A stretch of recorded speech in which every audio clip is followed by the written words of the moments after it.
Đuê đuê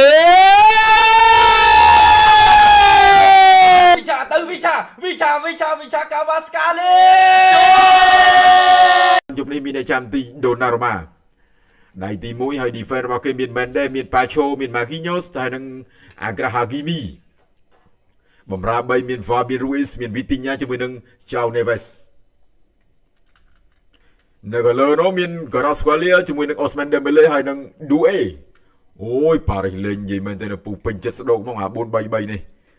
បាទចាំតើស្នាជំរឿនកីឡាកររបស់ក្រុមបាទ Inter Milan បបោយើងគឺមានអ្នកចាំទីដៃជាមួយកីឡាករ Jan Sommer ខ្សែការពារដាក់ 3 រូបមានកីឡាករ Alessandro Bastoni មានបាទ Francisco Acerbi និងខ្សែការពារ Benjamin Pavard ដាក់ចំក្នុង ខ្សែបំរើបាទមាន 5 រូបមានកីឡាករ Di Marco មានបាទ Mkhitaryan មាន Cahill Naglo មាន Nico Barella និងខ្សែបំរើការពារ Denzel Dumfries ខ្សែប្រយុទ្ធដាក់ពីមានកីឡាករ Lautaro Martinez ដែលជាប្រធានក្រុមចាប់ដៃគូជាមួយនឹងកីឡាករគឺ Marco Thuram ស្លាប់បញ្ជូនមកឲ្យ Ousmane Dembele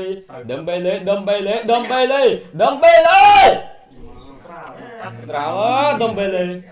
យ៉ាងសមគឺមិនពិបាកក្នុងការសង្គ្រោះទេបើការសុទ្ធស្រាលបែបនេះអ្នកមកទស្សនាទាំងអស់គ្នាបើដឹកបាល់ស្អាតណាចកេះមកអែមកតែបញ្ជូន Skelia បញ្ជូនចូលប្រអប់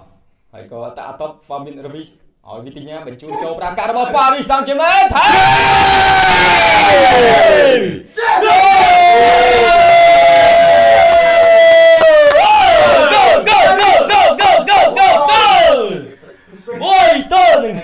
ភាពមិនប្រសពរបស់ក្រុមបាល់ទាត់ Paris Saint-Germain នៅក្នុងការបង្កើតចង្វាក់លេងវាធ្វើឲ្យប្រព័ន្ធការពាររបស់ក្រុមបាល់ទាត់ Inter Milan វាពិបាកក្នុងការទប់ស្កាត់នេះយើងទៅមើលម្ដងទៀតមិញការបារេតាការឲ្យឱកាសពីKvaratskhelia ជាអ្នកកាត់ឲ្យទៅហើយអ្នកដែល finishing ចុងក្រោយគឺខ្សែការពាររបស់ Maroc Hakimi គាត់ជាវីរបុរសរបស់ក្រុមបាល់ទាត់ Paris នៅក្នុងការធ្វើឲ្យស្នាមញញឹមនៅ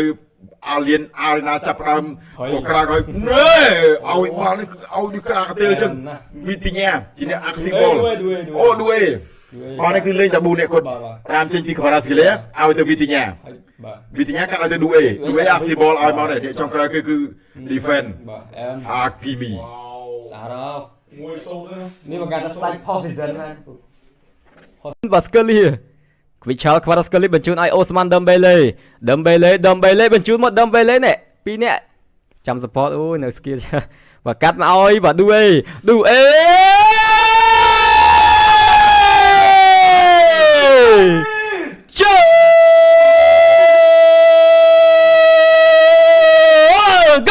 go អានេះវាជាក្របបាល់ដ៏ឈួតបំផុតរបស់Dazare Douéគេហៅថា crazy goal យើងគិតថាបាល់នេះគឺគាត់សុទ្ធយកមុំទី1ប៉ុន្តែបាល់វាទៅជា reflex ជាមួយនឹងអ្នកចាំទីទៅជាកន្លាច់ចូលនេះបានន័យថាការធ្វើប្រហែលរបស់ Jan Sommer តែវាមិនមែនជារឿងចៃដន្យទេដែល Dazare Doué ខ្សែប្រយុទ្ធស្លាប់របស់ក្រុម PSG គាត់សុទ្ធគ្រាប់ទី2ឲ្យ PSG នៅមុខ 2-0 នេះគឺជាភាពប៉ិនប្រសប់ហើយគឺជាទេពកោសល្យមួយទៀតដែល Doué ធ្វើបានហើយបើយើងមើលទៅលើរឿងព្រេងទៅទៀតមិនដូចពូយើងថាអត់សាញញ៉ាំទេវាត្រូវបានបញ្ចប់ឡើងនៅទំព័រចុងក្រោយគឺ90នាទីបូកមកគេរៀបទឹកហើយពូនៅចាំតែមហូបយើងគេរៀបហើយហើយ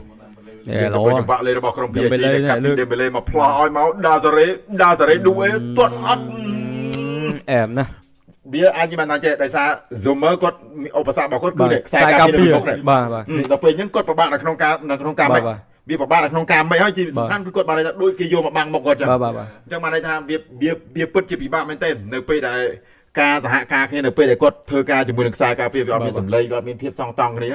ណែ Di Marco នេះយើងមើលម្ដងទៀតបានខ្ញុំថាអត់ទេបាទបើនិយាយចូលគឺអត់ចូលបើយ៉ាងណាការទៅលូបើត្រៀមមើលទៅក្នុងប្រអប់គ្រូថា Marcus Thuram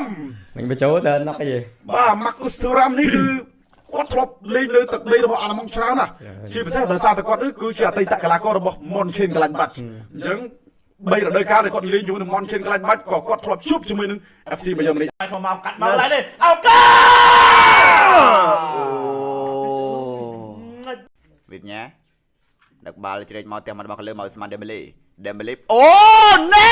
Dembele ស្អាតណាស់ទៅវិញ្ញាដូចនេះDoué សុទ្ធសា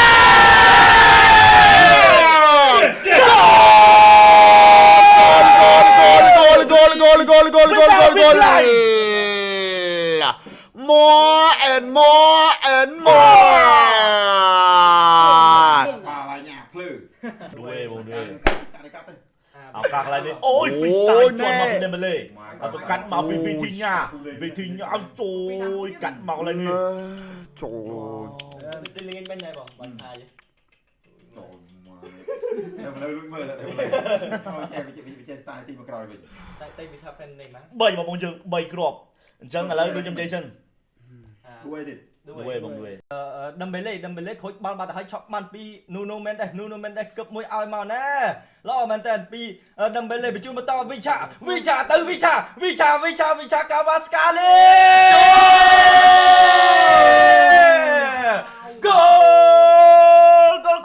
goal ai ơi bà khó khăn chết ăn men tì bà dương té sana rụp hiệp dư cái này ní bà ca oi bà pi Usman Dembele bàការប្រាស់លំនរបស់គេគឺល្អមែននេះមិនមែនជាជើងស៊ីនទេ អានេះគេហៅថាផាប់ បាទនេះអូយមុំតូចតែម្ដង ទៅសុទ្ធទៀត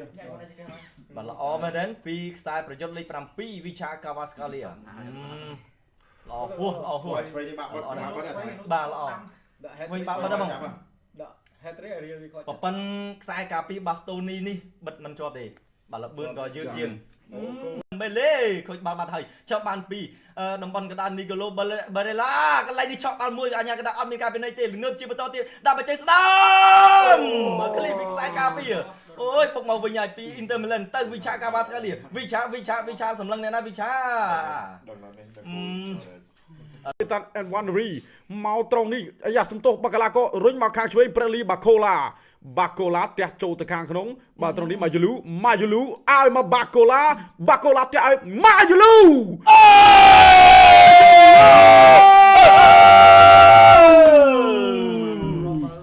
ជុំអើយលបលយោអេនម៉ូ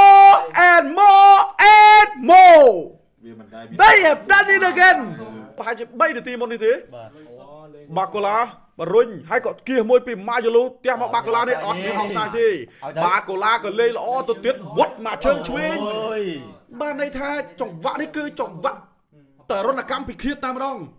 យ៉ានសមឺគាត់ធ្វើបានល្អហើយប៉ុន្តែបើសិនជាមានខ្សែប្រយុទ្ធល្អបែបនេះសួរថាអ្នកចាំទីរុកណាដែលអាចតទល់ជាមួយនឹងខ្សែប្រយុទ្ធដ៏មុតស្រួចបែបនេះបាន Luis Enrique ពិតជាសប្បាយរីករាយណាស់បាទ10ឆ្នាំចុងក្រោយគឺឈ្នះពានរង្វាន់នេះជាលើកទី2ហើយមើលចុះបាទបងប្អូនគាត់តែសេចក្តីរំភើបរីករាយរបស់ពួកគេក៏បញ្ជាក់ឲ្យដឹងថាការខិតខំប្រឹងប្រែងប៉ុន្មានឆ្នាំនេះគឺពួកគេស័ក្តិសមនឹងទទួលវាហើយអបអសាទរ Paris Saint-Germain ខ្លាចជាម្ចាស់ជើងឯកពានរង្វាន់ Champions League រដូវកាល 2024-2025 ជាលើកទី1ក្នុងប្រវត្តិសាស្ត្រជាលើកទី1នៅក្នុងកំណត់ត្រារបស់ក្លឹប PSG ដែលលេងតំណាងឲ្យប្រទេសបារាំងទាំងមូលតែម្ដងពួកគេបង្ហាញសេចក្តីរីករាយកីឡាករម្នាក់សម្រក់ទឹកភ្នែកនៅលើទីលានវាលស្មៅបៃតងក្នុងទីក្រុងម៉ូនីក Allianz Arena ថ្ងៃនេះនឹងក្លាយទៅជាទីលានមួយដែលជាទីលានគួរឲ្យចងចាំបន្ទាប់ពីការប្រកួតនេះមកពួកគេនឹងបោចស្មៅពីទីក្រុងម៉ូនីកទៅដាក់នៅក្នុងសារមន្ទីររបស់បារាំងហើយ វាស័ក្តិសមនឹងពួកគេគេទទួលបាន